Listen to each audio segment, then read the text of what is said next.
Praise the Lord, haleluya. Shalom Elohim, Shalom Elohim, Shalom Elohim, Shalom Elohim.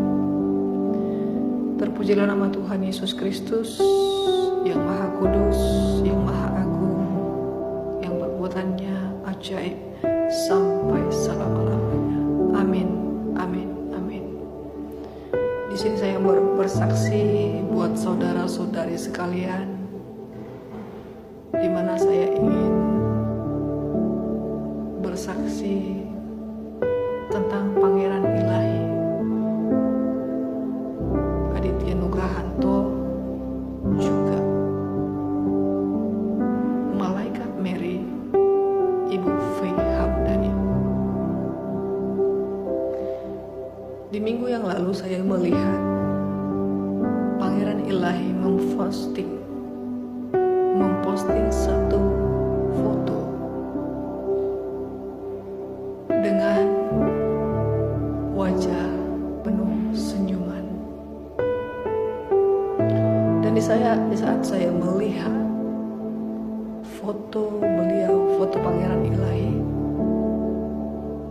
saya merasa damai, saya merasa penuh kasih, penuh sukacita. Di saat saya melihat Pangeran Ilahi dalam postingan gambar tersebut dengan wajah senyuman yang penuh cinta, saya ingin mengatakan, di mana sekalipun saya belum pernah melihat secara penglihatan, juga belum pernah mengalami secara mimpi bertemu dengan Pangeran Ilahi,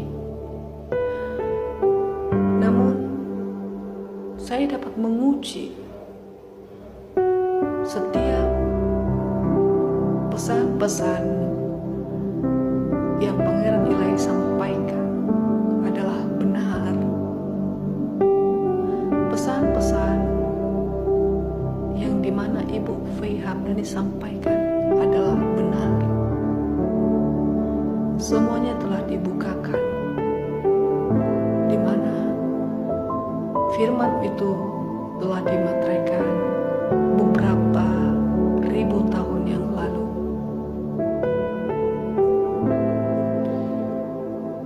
Saya menerima semuanya itu dan saya berdoa.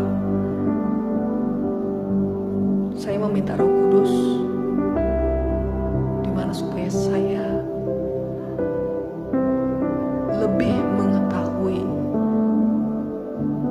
apa yang mereka sampaikan. Jadi bagi kita manusia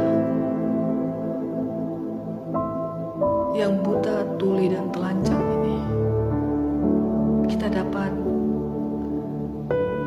menguji roh yang kita terima, ya. Apakah roh itu adalah roh daripada Allah atau roh daripada malaikat yang jatuh, itu Lucifer, Dajjal. Kita dapat menguji, kita dapat meminta tuntunan daripada Roh Kudus, di mana Roh Kudus yang akan memberitahukan hal yang sesungguhnya. Semua pesan-pesan yang mereka sampaikan, ya dan amin, ya.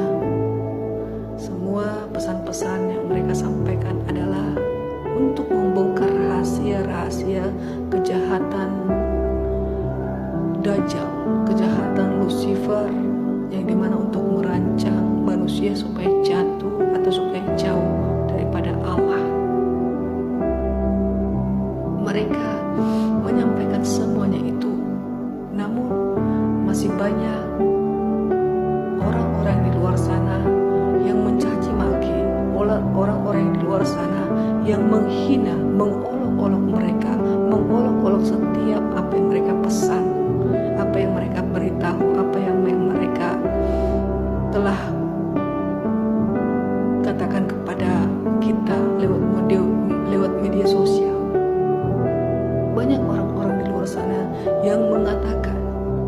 bahwa mereka adalah orang-orang mabuk. Banyak orang di luar sana mengatakan bahwa mereka orang-orang yang hidup dalam keduniawian. Kita dapat menguji hati kita. Kita dapat menguji roh yang kita terima. Apakah itu benar-benar roh daripada Allah atau daripada antikris? Bukankah Yesus berkata bahwa tiap-tiap roh itu dapat diuji, supaya kita dapat membedakan mana kehendak Allah dan mana kehendak dunia ini. Ya. Jadi saya mengikuti setiap video-video yang mereka sampaikan. Saya mengikuti dan mendengar setiap pesan-pesan yang mereka sampaikan adalah pesan-pesan yang benar-benar ya dan amin. Roh Kuduslah yang telah bersemayam dalam tubuh mereka. Kita sepatutnya berterima kasih di mana mereka telah dipakai untuk memberitahukan rahasia-rahasia kerajaan Allah, untuk memberitahukan masa-masa yang akan datang atas dunia ini. Kita patut bersyukur. Karena apa? Mereka yang telah dimurnikan, mereka yang telah murni secara penderitaan, murni secara roh, mereka dipakai untuk memberitakan kerajaan Allah. Sedangkan kita adalah manusia yang buta tuli dan telanjang. Kita adalah manusia yang masih hidup dalam kedagingan. Kita patut bersyukur. Oleh sebab itu, saya bersyukur kepada Ibu Fiham dan juga penggerak ilahi Kak Aditya Nugrahanto. Terima kasih yang telah memberikan pesan kepada kami manusia yang hidup di tanah ini. Terima kasih, kami berterima kasih. Saya akan membacakan firman Tuhan yang tertulis dalam Wahyu 3 ayat yang ke-18 sampai yang ke-19.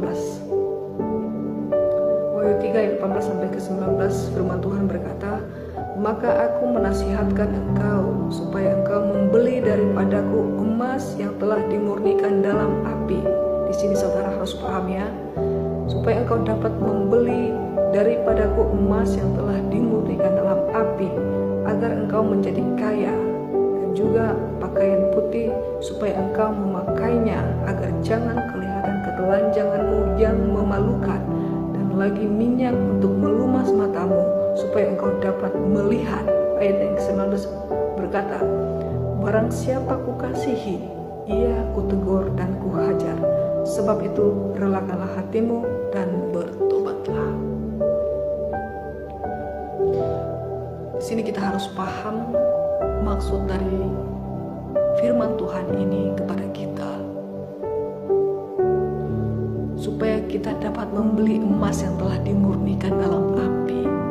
Artinya, dalam penderitaan, dalam pencobaan, dalam pergumulan hidup, kita tetap mengandalkan Tuhan. Jangan kita menyangkal namanya dalam hati kita, karena disitulah Tuhan akan melihat kemurnian hati kita. Tuhan akan melihat kemurnian iman kita. Sama seperti Abraham. Abraham dapat disebut menjadi sahabat Allah karena Tuhan Allah melihat ya kesucian, atau Tuhan melihat hati Abraham yang turut dengan perintahnya. Seperti itulah kita di akhir zaman ini. Jadi demikianlah kesaksian yang saya sampaikan pada hari ini, dan demikianlah firman Tuhan yang saya sampaikan.